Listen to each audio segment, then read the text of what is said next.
Now let us see what will happen when a metal will react with dilute acids.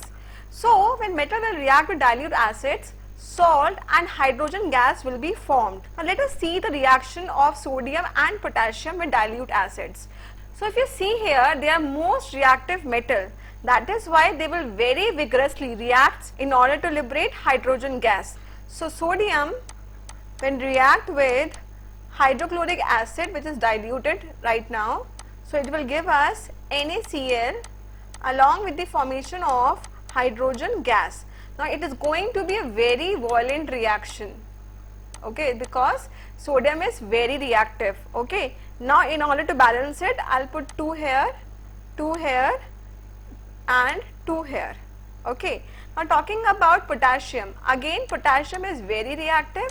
So when it will react with hydrochloric acid, dilute hydrochloric acid, it will give me KCl along with the liberation of hydrogen gas. Again this reaction will be very violent. Okay, now talking about magnesium and aluminium, so they are not that reactive, therefore these reaction would be less violent reaction.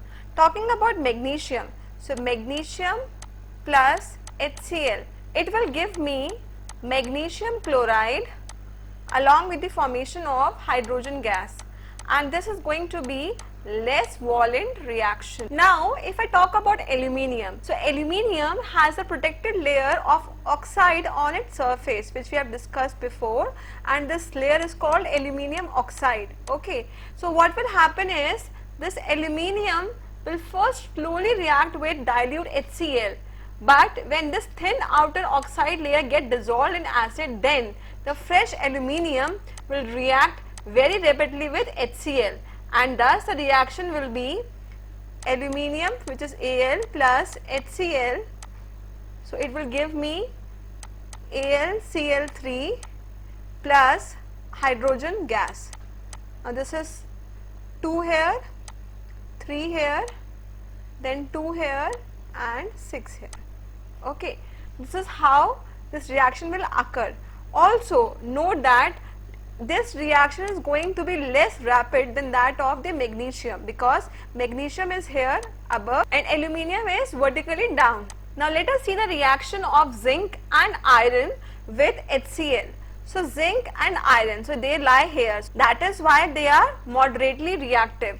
So zinc, which is Zn, will react with HCl in order to give ZnCl2 and hydrogen gas.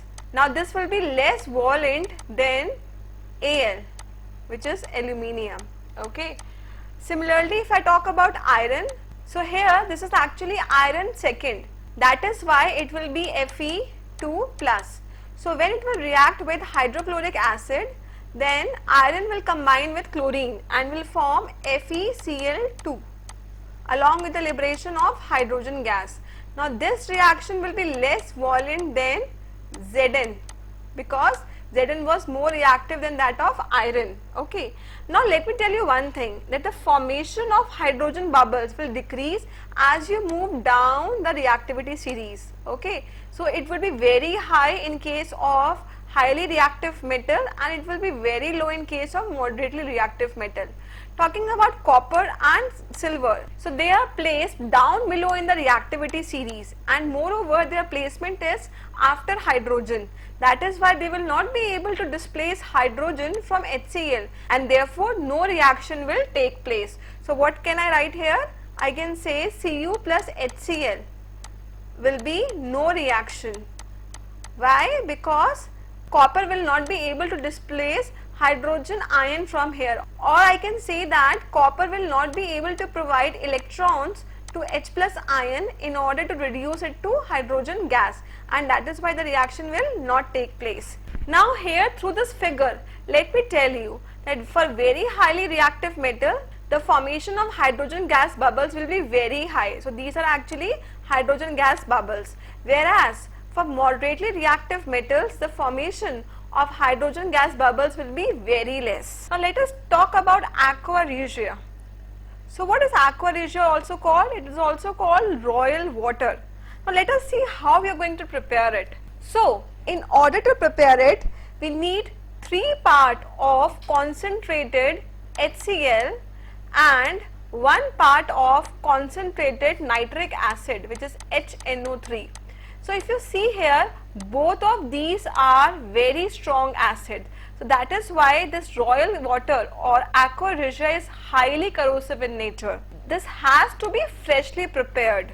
So we can say that aqua regia is concentrated HCl ratio concentrated HNO3, which is 3:1. Okay. Now here you need to understand one point कि अगर हम सिर्फ HCl लेते alone या फिर सिर्फ nitric acid लेते alone तो ये गोल्ड को और प्लैटिनम को डिसॉल्व नहीं कर पाते. It's their mixture in the ratio 3:1 that they are able to dissolve gold and platinum into it. Now let us talk about it, how we are going to comment whether a given metal is reactive or not. For this we have 3 points. First of all, we are going to check whether the given metal is reacting with cold water, hot water or steam. Suppose जो element है वो cold water से ही react कर रहा है, इसका मतलब है कि जो एलिमेंट है या जो मेटल है वो वेरी वेरी रिएक्टिव है, जैसे कि सोडियम और पोटेशियम. तो जो मेटल आपके होते हैं पोटेशियम और सोडियम के नीचे, फॉर एग्जांपल कैल्शियम और magnesium, they react with hot water, whereas जो मॉडरेटली रिएक्टिव मेटल्स होते हैं they react with steam. The second point is to check for the vigorousness of reaction. तो जितने भी हाईली रिएक्टिव मेटल्स होते हैं, potassium, sodium, उनका विगरनेस बहुत ज्यादा होता है. मतलब जब भी वो रिएक्ट करते हैं then large amount of heat is liberated और there is large amount of light energy, और if hydrogen gas is formed then you have large amount of bubbles of hydrogen gas. Whereas when moderately reactive elements will react, then the reaction will be less vigorous. And talking about the elements which lie below to hydrogen, for example copper, gold and silver, so their reactivity is so less that the reaction will not actually occur, and that is why it doesn't show any change during the course of reaction. Next, displacement reaction. तो displacement का क्या मतलब होता है, किसी को किसी की प्लेस से हटा देना. So very reactive elements which lie above to hydrogen, okay, those elements are able to displace hydrogen atoms from the acid and that is why hydrogen gas is formed. Whereas जो ऐसे elements होते हैं जो hydrogen के नीचे होते हैं, for example copper, gold, silver, तो वहां पे डिस्प्लेसमेंट हो ही नहीं पाता है. And that is why we can say that जो एलिमेंट्स हाइड्रोजन के नीचे हैं वो डिस्प्लेस ही नहीं कर पा रहे, एंड दैट इज व्हाई वो एलिमेंट्स कैसे हैं, वो मेटल्स आपकी वेरी वेरी लेस रिएक्टिव है.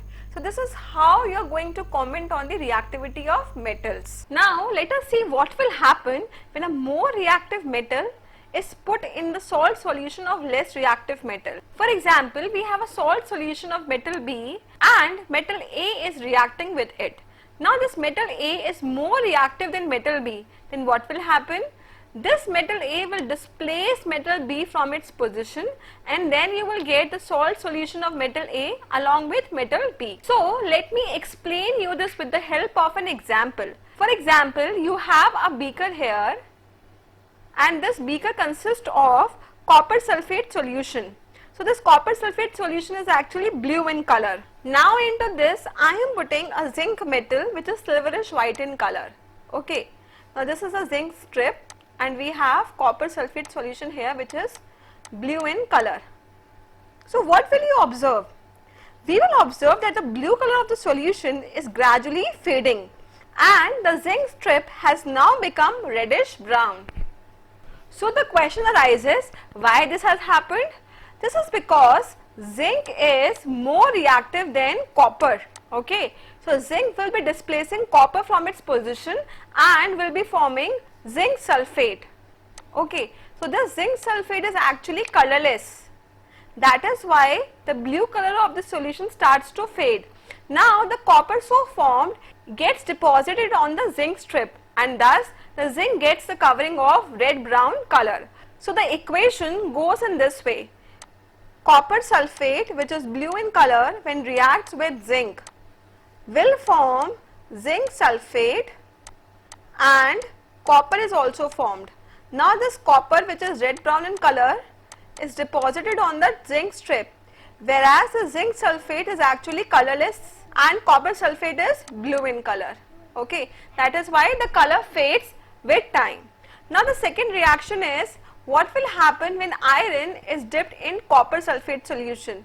So again the same thing, when iron is dipped in copper sulfate solution, so iron being more reactive will be able to displace copper from its position, and hence it will form iron second sulfate along with the formation of copper.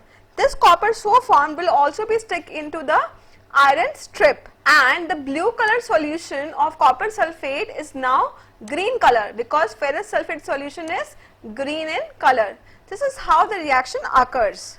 Now the question arises, what will happen if vice versa would have been there?